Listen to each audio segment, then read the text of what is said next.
নবী ডাক দিয়ে বলে, চাচা আমাকে মারবেন না। একটু আগে আমি হামজারে বলতেছি, একটু আগে আবু জাহেল চাচা আমাকে মারছে, আমার শরীর রক্তাক্ত হয়ে গেছে।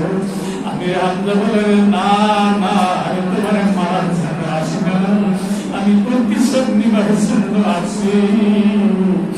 আমি লাতুজাত নামে কসম খাইছি, যতক্ষণ পর্যন্ত আমি মায়ের প্রতিশোধ না দেব, আমার স্ত্রীর চেহারা দেখাইব না।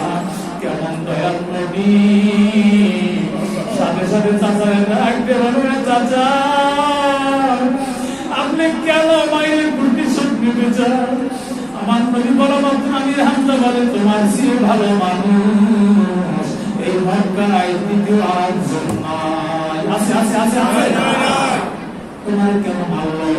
আমি প্রতিশোধ নেব তোমার খুশি করার জন্য।